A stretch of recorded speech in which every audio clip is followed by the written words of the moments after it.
Anthony, so great to see you. I am itching to get this show going. And I'm going to scratch your itch. I'm Anthony. Welcome to No Vacancy Live. That's my friend Glenn. You're watching the #1 show in hospitality.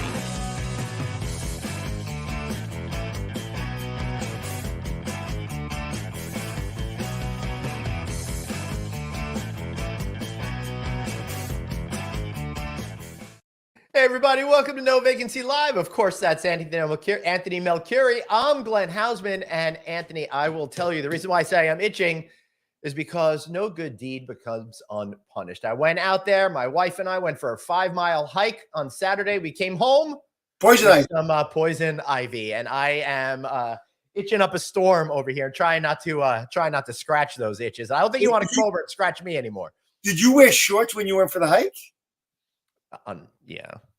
Oh, okay. That's interesting. Yeah, it was not really too smart over there. Did you at least have a bug spray on you so you don't get bit by ticks?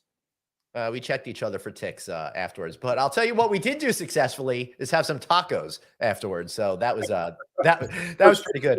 Worth a little rest. So this morning at 4 a.m. apparently, I slept through it. I got a tornado, not a tornado warning, but a tornado. Wait, that's watch for a tornado warning that everyone's got to go into the basement because you're about to get hit by a tornado. Oh my goodness! Now you know where I live. We don't see too many tornadoes around here. And there was one in 1898 that apparently took out a big part of the area. Right. Then there was one about 6 years ago. It was just right over the water. Right. So everybody I know got one. And I love human behavior. What did everybody like? I didn't wake up to it. So when I got it, it was past the tornado warning. Yep. It was like 6:30. What did everybody that that was awakened by this warning? What did they do? I looked at the phone, and went back to bed. Every single person went back to sleep. Yeah, I wouldn't even be able to see it. I'd have to find the glasses. It's not worth it. I'd rather do a Dorothy and end up in Oz or something like that. But Anthony, maybe I made a foolish decision by going on a hike, but hotel developers don't need to make a foolish decision. Why? Because investing in Radisson Hotels right now is a great way to find profitability, because right now they're part of the Choice Hotels family, biggest, best merger of the year, ensuring that brands such as Radisson Blue and Radisson Red are even more successful in the future. Be sure to check out the development team for Choice Hotels and all their brands, as well as the new Radisson brands that joined the family. Yeah, you know what? When you have a nice car, you have to have a nice engine. And Radisson has a nice car, and Choice is a nice engine. Yep, it's a really great way of putting it. Now, Anthony, before we bring on our incredible guest today, I did want to make mention it's National Housekeeping Week, and we haven't had a chance to mention that this week. And a great way for all of you to recognize those fantastic housekeepers in your business is to apply for the 2022 Cintas Shine Award, right, Anthony? Absolutely. And maybe you can pull up the graphic. There you go. Perfect timing, Suzanne. Yeah. But yeah, not only like, you know what? I don't like to shame people, but shame on you if you're not putting up a housekeeper for the best housekeeper, because I mean, they work so hard, especially during COVID, especially during what's going on now. A lot of people aren't showing up. They have to cover shifts. So there's somebody on your staff. Please apply, put them on, tell wonderful things to the world, and maybe we will have them on our show and they will win a beautiful package. Yeah, and also make sure you tip the staff this week. As a GM, producer Suzanne is reminding me that's a great thing for us to do. But I will say also, listen, when you nominate that housekeeper, one grand prize winner is going to receive $5,000 cash prize, as well as some other stuff. But also, your hotel will receive a prize package worth $2,500. That's got a lot of good stuff in it as well. Lots of supplies, gifts from Rubbermaid, all sorts of things in there. So make sure to go to Cintas Shine Awards. Yep. And those people that say, well, I don't tip housekeepers. I pay a good wage. Yep. I pay a good average rate. And for $300 a night, I'm not tipping a housekeeper. Remember, they clean your toilet bowl. Give them a tip. Yeah, that's right. All right. So we got a great guest today. I'm looking forward to having her on. Let's bring her into the show. Lorraine Copes, and she is the CEO of Be Inclusive Hospitality out of the United Kingdom. Lorraine, so great to see you today. Yeah, good to see you too. So the first place we have to get started is, I guess, our condolences to all of the UK and the loss of Queen Elizabeth there. But I'm curious as to what is your relationship with the monarchy? Us U.S. people don't necessarily understand it. So, what does this moment mean to you as somebody who grew up in that part of the world? I very much look at it as death is never, irrespective of the age of the person that passes away. At 96, pretty amazing. But it is, but it's always challenging because there are obviously her children, her grandchildren who have lost, the matriarch of the family. So it's a sad time for obviously for her immediate family, but it's a sad time. I think globally, the royal family have a following globally. So Yeah. Yeah, it's covered on all of our news here. You can't get away from it. But it's really interesting to see the UK's relationship with the monarchy family as someone from the outside. Yeah, it's all over the board because of the history there. And some people tie the history of her family and the monarch to a lot of things that weren't great. And I think that there's been a lot of controversy around that. And I think you put it beautifully, Lorraine, when you said, listen, there's somebody suffering in her family, and we mourn for someone that passed away, and we mourn more for the people that I just got a phone call with a friend of mine who lost his sister. And I didn't know his sister, and I don't know what that feels like because I've never had a sister. But he was mourning, and I mourned for him. So that was a great way of putting it. So, Lorraine, sorry for the bad transition here, but Be Inclusive Hospitality, I love what you're all about, and that's being about bringing inclusivity to people in hospitality, particularly in the food and beverage arena. We talk a lot about the hotel side of things, but can you give us a basic understanding of what inclusivity means to somebody in the UK? Because here in the United States, I feel like it might be a little bit different with what we're going through compared to what you guys are going through. Yeah, sure. And I'll use some stats to really demonstrate where we are. Just pre the pandemic, a think tank within the UK called the Resolution Foundation conducted a piece of work on our behalf. And the findings from that were that 17.83% of the industry identify as Black, Asian, or ethnic minority. Now, within the UK, across the board, Black, Asian, and ethnic minorities represent about 12%, 12 to 13%. So we know there's overrepresentation within the industry. So it is technically a diverse industry. What it is not necessarily is an equitable one. Right. Because where you will often find people of color is in the lowest paid roles, back of house, kitchen porters, very rarely in the boardroom. And so when we talk about inclusivity and accelerating change, it's about having representation at all career levels, not just at the bottom, which is obviously problematic. So that is it's kind of the same experience people are going through here. Anthony? And we've been talking about this for a long time, and we try to do a lot of shows about it. And I tried to have a career built on it. And I got some of my greatest ideas from line employees. Some people that look like me, some people that didn't look like me. People that I worked with are superstars right now, and they happen to not look like me. They're African American, and they're superstars. And they will work for me when they can, they're doing amazing. One is Steve Harvey's warm-up guy who does amazing things, and another is Ruben, my brother from another mother, and Ruben, and also a gentleman that is CEO of a major hospital. But when they were working for me, they were young men that were overlooked. And they were my friends as far as I was concerned, and I loved them very much, and they were superstars. So I don't understand, and I still don't understand when we ask corporations to come on their show talk about diversity. Everybody on the panel is white. And I was like, wait, we're talking about diversity and you don't bring somebody that's diverse from your company? So I've been very, very frustrated with it throughout my career. But, I don't suffer it every day. I never walked into a room and somebody said, you're not getting a job because of the color of your skin. Right. So what are you doing? What does your company represent? And are you starting to see people stop talking about it and actually do something about it? What I always do is, I say that all the time. Don't talk about it. Be about it. Are you seeing it? We are, and so in answer to the first question, in terms of what the business represents, it represents community. And so the Be Inclusive Hospitality community is 400 people of color at all career levels, as well as businesses who seek to accelerate change and are taking action. And just sort of sitting, if you think about an umbrella type situation, because we have 3 pillars of the business. The first is that we support professional development for people of color within the industry.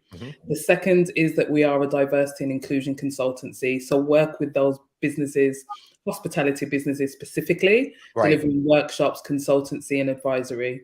And then the third is that we act as a partner to brands. So businesses who seek to accelerate change and want a partner to support them in execution and ideas. And it's probably a really good example. Seat at the Table is definitely one of those partnerships that fall under that umbrella. So we deliver our mission with 3 key pillars, which I've just described, and underpinning that is research and insights. So yes, we have partners that we work with, which, you know, if there were no steps being taken forward, we wouldn't have any partners. So that kind of answers your question, I hope.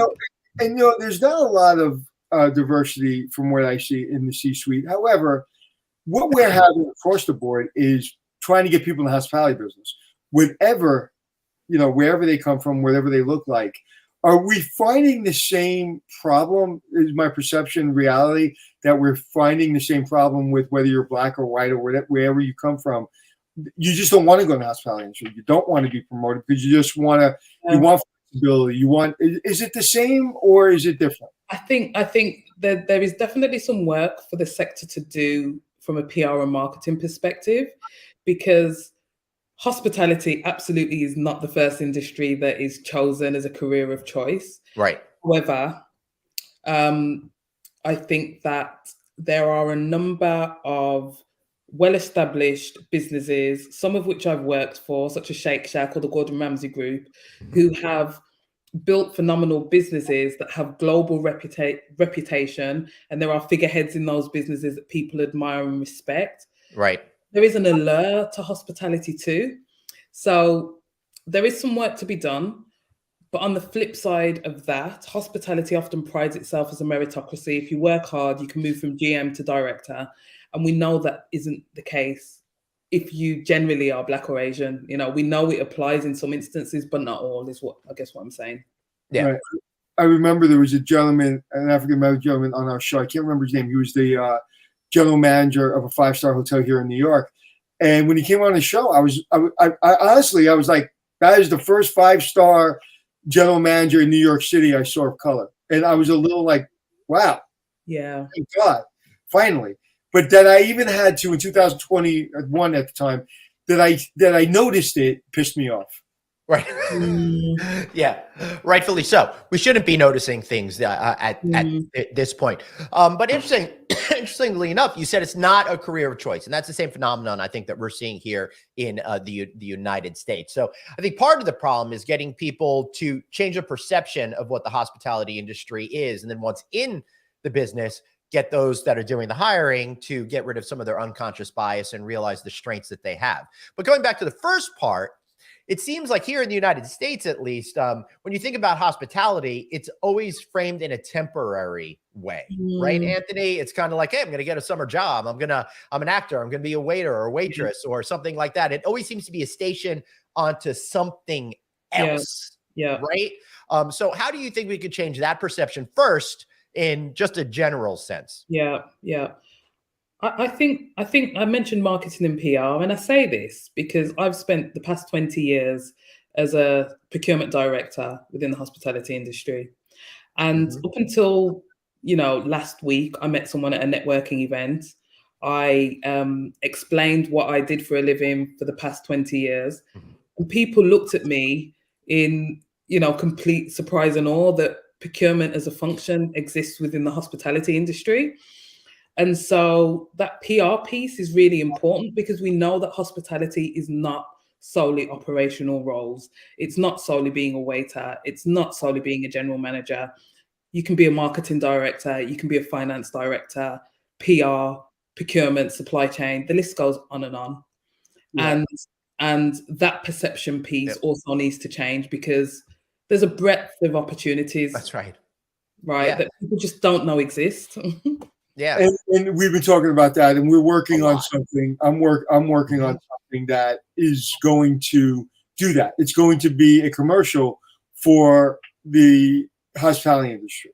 And in the 3 shows that we've done, Hotel Impossible, 5-Star Secrets, and Extreme Hotels, we touched on it a little bit, but we didn't touch on it from an employee standpoint.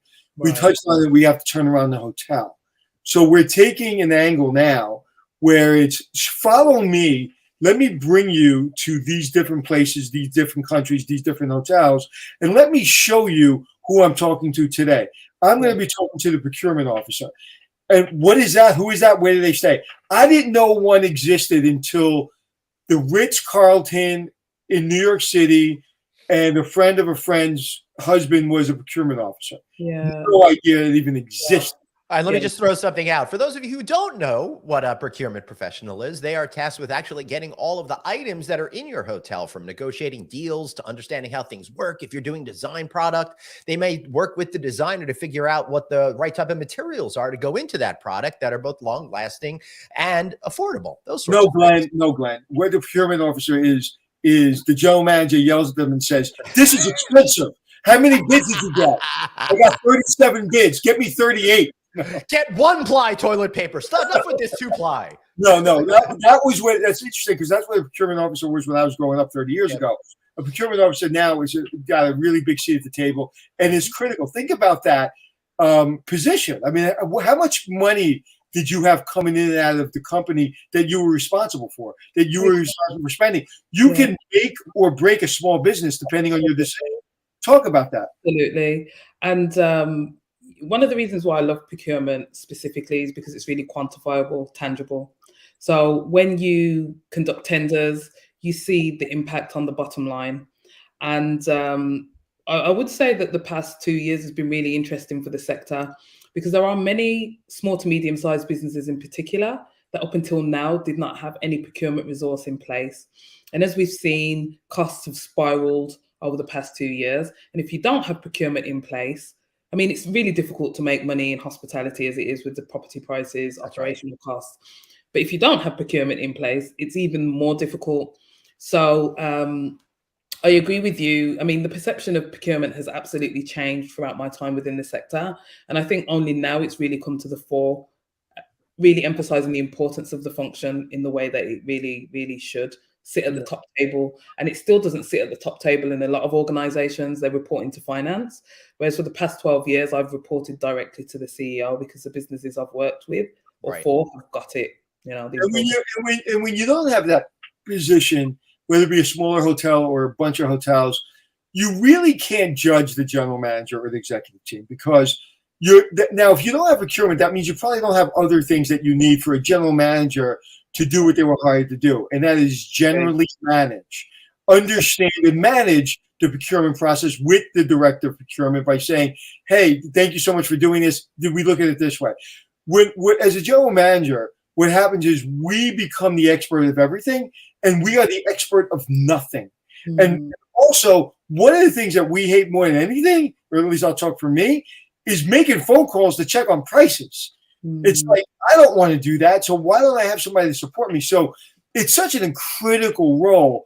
I mean, if you make or lose money, a lot of times it comes to how are you pricing things. You know how many times I've taken over a hotel and we can cut pricing just by having someone pay attention to it and using our scale? Because another thing that people don't realize is how much we purchase in a year. Right. So why aren't we using that to get the fruits and vegetable guy to pay attention to us? And why are we letting him charge us the same price he charges a hotel that doesn't, doesn't spend half of what we spend? So it's a critical role in the industry. Mm-hmm. Yeah, in fact, that's what our friends over at Curator Hotels are doing by bringing together a lot of brands to help with pricings. But, we're here mostly to talk about diversity and inclusion. And what I found really interesting, Lorraine, is that in that section of your report, you mentioned that overall respondents are mostly positive in the rating of their employees to be extremely fair or fair on career progression opportunities. However, for those who deem their employees unfair, 76% of Black and 63% of Asian respondents believe that unfairness is due to racial bias. So a lot of people feel pretty good, but those that feel left outside feel like it's something other than my essence, right? Exactly. So tell me a little bit about where you feel that those results are coming from. I mean, so what I would say is that I decided to go down the path of conducting an annual survey is because this is an industry I've worked within for 20 years. Mm-hmm. So that's 20 years of networks, Mm-hmm. 20 years of experiences, 20 years of hearing stories. And so I personally had my views on why the sector looks the way it does. And I think what the Inside Hospitality report has done for me, Mm-hmm. it's just really crystallized what I suspected to be true. Right. And I think the other thing really important to note, though, is this problem that we're talking about is not a sector-specific problem. It's a societal problem. Yes. Yeah. So when you say it crystallized, if I can, right, it crystallized what you were thinking. What were you thinking? What were the things that underline your gut told you was true? The huge amounts of bias and racism in the industry and discrimination, for sure.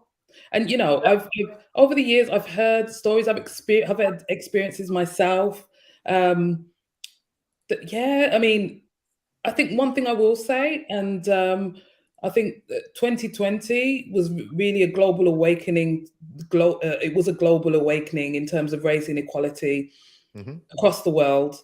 We know this is a problem. We know it exists, and I think we've moved beyond the why, and it's what now. Right. And it's so important that when people like yourself get into positions of power, or like our friend, our friends over at Celebrity Cruise Line, Lisa, the president, she's a female, and she started hiring female captains. The first time ever a female captain of a cruise ship. Yeah. It is so important. Or like Steve Harvey hired my friend and hired a big portion of his team is African American. I think it's so critical that when people are in that position, that they use that position to kind of shift things. Because listen, there's a lot of people that look like me in a lot of positions, and their natural thing was to pull up the people that were around them, and the people that were around them were their color. Now, if I gave a friend a job, I never gave a friend a job because I wanted to give them over somebody else, but they wanted a job. I know them, and they happen to be white, and they got the job.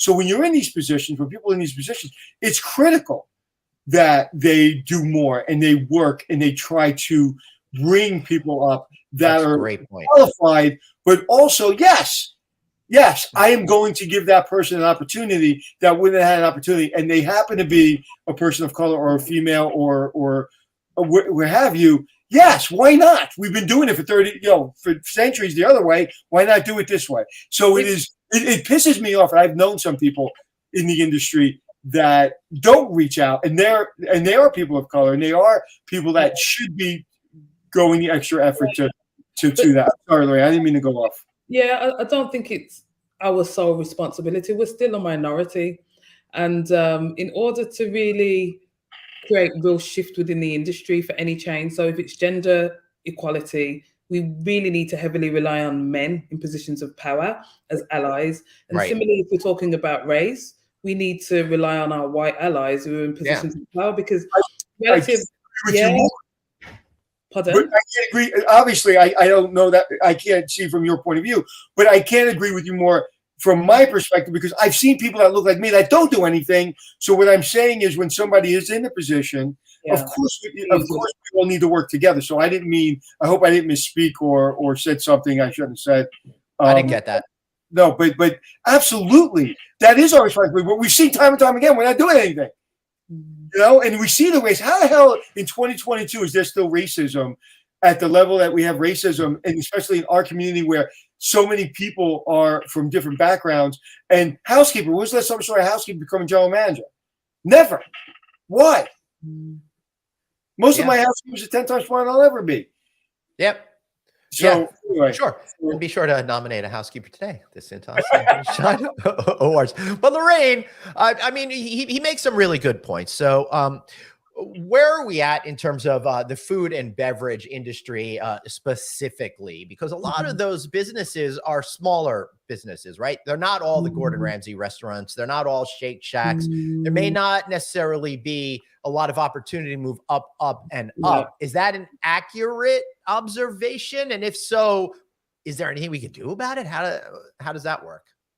So the disparity that we discuss, it exists in hospitality, food and drink, right?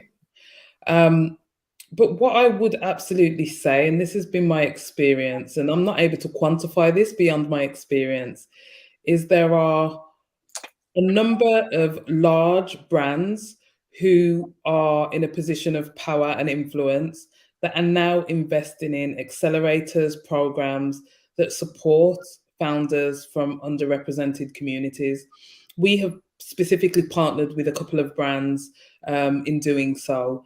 And so I guess in answering your question, if I'm answering correctly, is the disparity exists in all pockets of the sector, including the supply chain.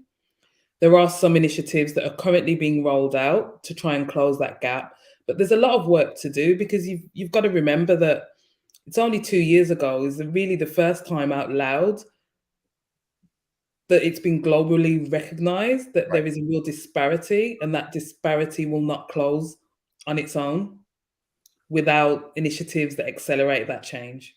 Yeah. So give us an example of a good initiative that a company could put into place that serves as a way to help boost people up while also providing a check against that unconscious bias that some people might have. I mean, what really comes to mind is there's a number of businesses that are delivering initiatives that we will also be delivering next year. And when you think about business founders from underrepresented groups, where are the gaps? And there's obviously economic gaps. And sometimes because of the barriers faced, there is a knowledge gap. And so what I've seen delivered time and time again and known to be effective is accelerator schemes that can actually be tailored to anyone, whether you're a business owner, whether you're a GM that wants to be a board member, whether you're a kitchen porter that wants to be a GM. Accelerator schemes, which is specifically tailored to take people from one place to another place. So that's one thing that's really effective. But the second thing is grant funding, cash, because I'm pretty sure the stats will be very similar in the States, but it's something like 1% of those that receive investment are of color. I mean, I think it might be around that mark, and for women of color, it's like 0.2 or 0.3%. Wow. So closing the actual gaps that exist, it's around supporting education, it's about supporting access to finance, it's about removing all the barriers that currently exist and putting in solutions that help people to move forward and thrive. Interesting. Has Parliament put in place any particular programs that might help create equity amongst companies that are Black-owned, Asian-owned, female-owned, those sorts of things? Because here in the United States, there's actually programs that if you are a qualifying company, you get access to certain opportunities of job potentials through the government, for example, that other companies don't have. So that procurement company might have an opportunity, for example. I'll tell you what there are. There are loads of initiatives that exist, or social enterprises or charities or organizations that sit outside of government that are helping to deliver initiatives to specific sectors. So obviously we are hospitality, food and drink. I know there is an equivalent company in construction.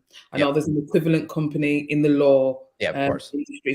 So what we have is a number of entrepreneurs that are driving change and partnering with businesses and individuals to accelerate that. But there isn't a government-wide scheme. Right. Makes sense.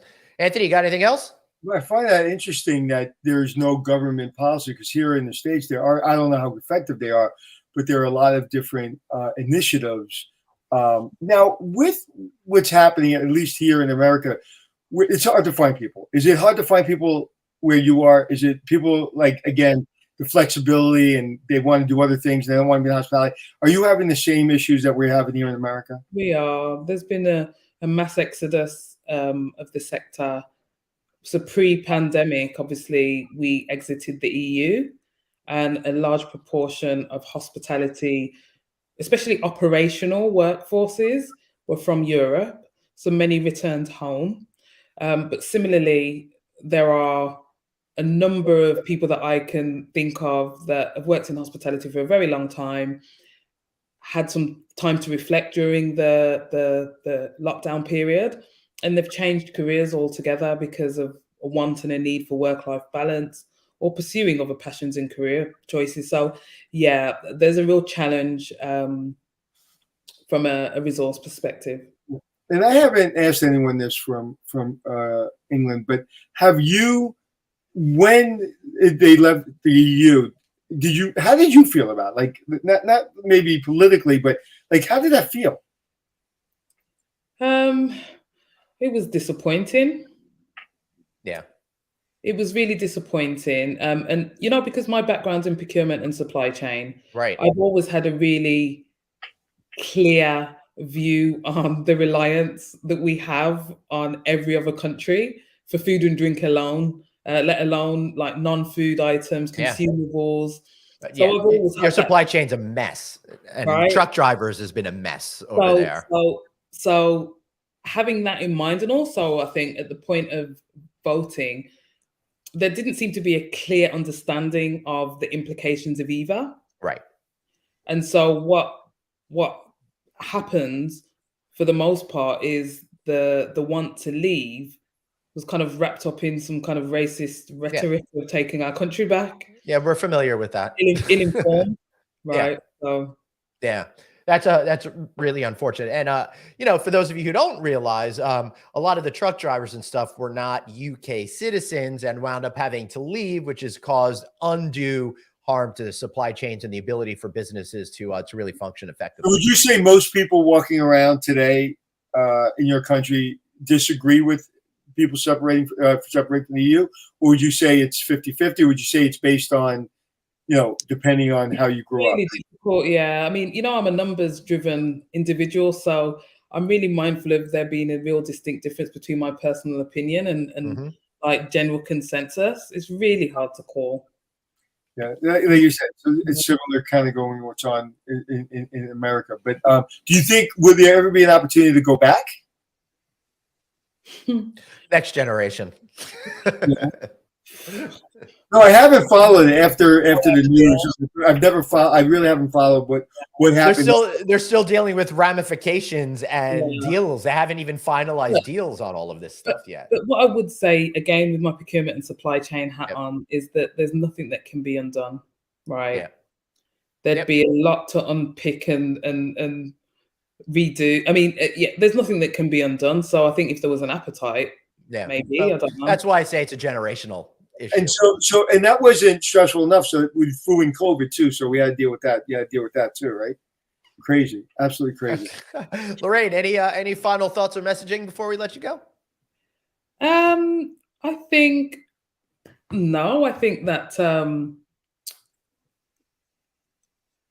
as a whole, in terms of specifically any particular part of the conversation. Yep. Just anything that you want us to go away with. Did you want to add anything you want to add?